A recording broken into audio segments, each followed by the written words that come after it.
all of these, welcome to my YouTube channel. It's your girl, Abasiibiangake Itina. If you are new here, welcome to Unscripted Life, and thanks for tuning in.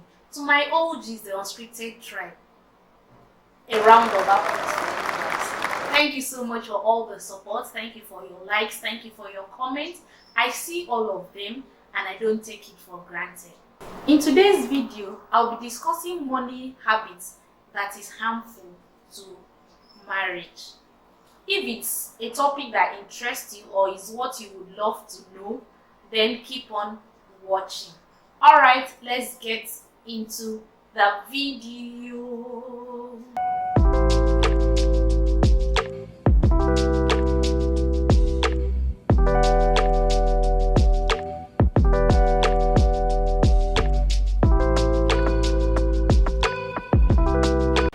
Can be one of the greatest area of tension in marriage. When it comes down to how you manage your personal finance, that is your family finances, money and marriage doesn't just click at all. Money is a deal breaker. It's a serious deal breaker, especially in marital relationships. As married couple, it's important that both parties are on the same page when it comes to monetary values, perspective, and even financial literacy. Even if both are not, the one who is reckless with money should be willing to learn and let the other party rub off on him or her. When, as a couple, you understand each other's perspective about money in your marriage, I think you can manage that together and it will be a huge blessing to your relationship. So we have to learn to handle our money business properly. This can only happen if the couple operates as a unit, build their marriage, and in the process build wealth together. The first bad money habit to avoid in marriage is hiding debts. We know that a lot of couples hide debts due to embarrassment, or some even hide due to the fact that they don't want the other party to know their financial status or to know what they are getting into. Some even play hide and seek when it comes to their debts. Most times the couple have to find it out somewhere. Maybe somebody comes knocking on the door asking for debt. Some lose their car, lose the house that their spouse is even staying in the process without informing their spouse. It's a very bad habit and it could be detrimental to the marital relationship. So please create an avenue to discuss your financial indebtedness with your spouse so that you people can wriggle out of it together. The next one I'll be talking about is hiding income, hiding money from your spouse.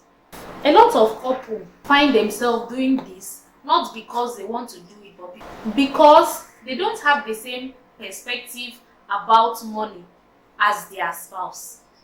I almost fell into this particular category as a newly married couple because my husband didn't understand why women spend so much in buying hair.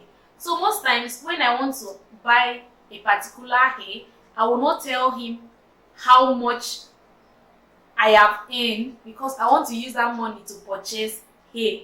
But at a point, I noticed that this doesn't make sense. I have to let him know that this is the price of hair in the market, and as a woman, if I want to look good, if I can afford this hair, I have to buy it. So it's better you explain to your spouse that this is a necessity or this is what you really want to get, the quality you are going for, instead of hiding the money you are making. So I had to explain this to my husband and now I am free.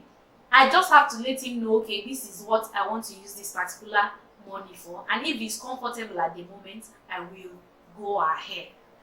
So please, if you don't want to destroy trust in your marriage, it is one of the pillars that marriage is built on. Try to be very open, especially when it comes to your income And let me share this story. I know a man that works with an oil company. The wife doesn't know how much he earns, and according to him, he said that if the wife knows the benefits she will be getting if he is dead from his workplace, that the woman will kill him. You can imagine that level of distrust between a couple. So please, know who you are married to. Some people even lie about it, and then they make their spouse feel that they are making a lot while they are not making up to that amount, and they now live a life that is above their means because they've not explained this to their spouse. They now find themselves getting into debt. So please, make sure that your spouse knows your income and how much you are earning. Although I know there are exceptions to this, that is not an ideal situation, especially spouses that are reckless. I know people that have complained about their husbands or their wives just picking their money and wasting it, maybe by drinking. Some even go to the extent of wasting their children's school fees. If that is the situation, that your spouse has the habit of misappropriating funds meant for house rent, meant for children's fees, or meant for a family project, then it's advisable that this principle doesn't apply to you. I'm referring to normal couple, normal marriage. Are they abnormal? I don't know, but you get what I'm trying to explain. That brings me to the next point: overspending. There are people that have secretive poor spending habits, and they hide this from their spouse. That is why they will not let the spouse know how much they are making, so that they will not know how much they are spending by indulging in their own vices. Some people spend without budgeting. They just engage in impulse spending. So overspending is a very bad habit.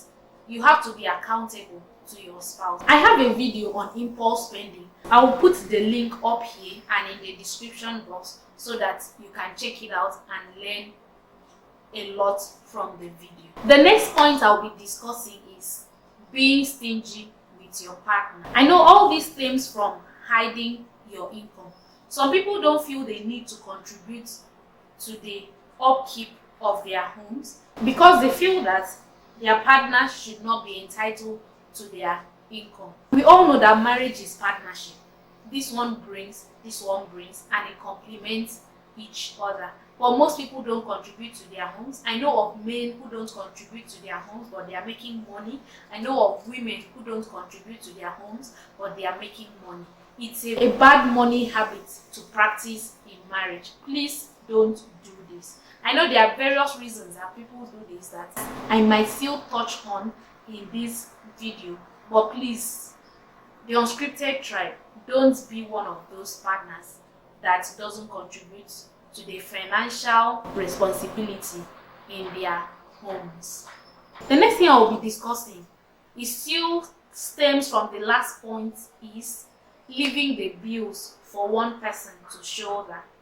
Please, if you are doing this, your partner is going to die of hypertension and stress. Too much financial burden is not good to be placed on one person. I know that we stay in a dysfunctional society where the man is expected to do everything. So much pressure is being put on the man. But is this realistic? It's not. That's why we always advise women, have your own money, make your own money, have your own. Most times the have your own is not for you to spend just on your vices, maybe hair, nails, clothes. Help your spouse. Support your spouse.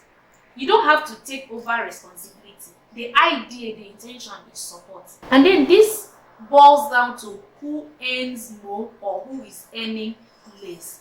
I believe that if there is synergy in the income, like both spouses know what they are earning, they know what the family budget is and what they are working with, it will save a lot of trouble. My next point is really rampant, especially in this part of our world. Diverting funds. Sis, bros, why are you diverting family funds? Why? It's a very detrimental habits when it comes to marriage. I have seen people build houses for their parents in the village, but their spouse is still paying rent, house rent, and they are not even supporting their spouse to pay the house rent. They form they don't have money. Why are you buying car for your girlfriend when your wife doesn't have a car? Why? Tell me why. Is that a good money habit? Why are you diverting family funds to spend outside for your own self-aggrandizement? Why? There is nothing wrong with doing charity. Of course, if it's charity, your spouse should be aware of it. You cannot tell me that buying car for your girlfriend, or buying house, or buying land for your girlfriend, for your parents, for your siblings, that is charity. If it's charity, it's a good thing, then let your spouse be aware of it. Stop diverting funds as a married couple. Stop it. Stop it. I know there is a story that was trending on social media one time about how a lady bought land, built house, and they were living in somebody's house, and she was receiving rent from her own house without supporting the family.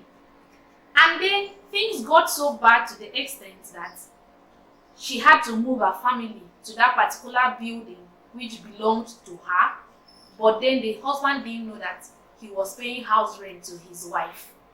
Please, dear husbands, dear wife, don't do this to your partner. Stop paying black tax to your siblings and to your mom and dad. Your family should come first. Build with your spouse. The next point I will be talking about is not carrying your partner along when it comes to financial decisions. There are two ways to this. The first one is the other spouse is not interested, while the next one is the spouse is interested but doesn't have a voice. The one that is not interested, most times all they do is they spend the money. They don't care where the money is coming from or how the money is being made. So far the money is there for them to spend, they don't care. I know so many men that receive loans from bank just to maintain a certain lifestyle in their family, and the spouse is not aware, and she doesn't even ask questions. All she knows is that her husband provides. Until when the debtors come knocking on the door, that's when everybody will now come to the realization that they were living a fake life, or they were living on debt all this while. Please make sure that your spouse is involved in financial decisions. I've seen a man die and the wife was displaced from her home because debtors had to come and claim the house, the family house she was living in, which she was not even aware. So please don't put your spouse in a difficult situation like that. Carry your spouse along in all your financial decisions. So the second aspect is those that want to be involved but don't have a voice. Their spouse is not even making a lot, and then because they don't make a lot, their spouse doesn't allow them to make financial decisions in the house. Nobody knows it all. There is a reason why you are married to a particular person. It's for you to rub off on the person if you have a strength in that aspect. For instance, my husband is a better investor than me. So anytime my husband gives me financial advice and I don't listen to him, I mostly regret the action. If he tells me don't invest in that business, it's not going to work, and I'll just be like, you complain a lot, this thing, people are doing it, I have to do it, let me do it. Well, once I just make that investment, people of God, most times I regret. So please carry your spouse along.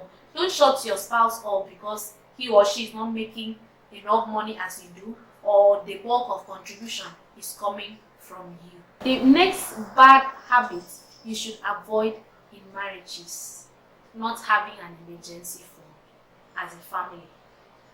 We know that life is unfair and is full of surprises. There are things that will happen that you never planned for, but if the family had an emergency fund account, it will go a long way to ameliorate the hardship. So please endeavor as a family to have an emergency fund account. And finally, the last one I'll be discussing about is internalizing financial frustrations. This has sent a lot of people to their early grave. If you are facing any financial burden, please share it with your spouse. And if you are the spouse that the other one is explaining this to, please keep your judgment at bay. Like I mentioned earlier, please make sure that you are a safe haven that your spouse can run to communication-wise. Let your spouse be able to tell you things the way it is without fear of judgment. Share it with your spouse so that you can get help if possible. That is why you are married, to have a shoulder to cry on, to have somebody you can share your concerns with. Are you guilty of any of the 10 financial infidelity I have discussed above? Please leave it in the comment section. Let us know the struggles that we go through as married couples. Let the communication continue down there. Or if you have any experience, please share it so that you can learn from you. I hope this video makes sense to you. Please make sure to like, share, subscribe, and turn on the notification icon. Please tell a friend that there is a fine girl on the streets of YouTube that is sharing wisdom, sharing insight that needs subscribers. Let other people hear about me and then come to be a member of the Unscripted tribe. It will go a long way to help us grow. Until next time, be zealous and stay blessed. Bye, people.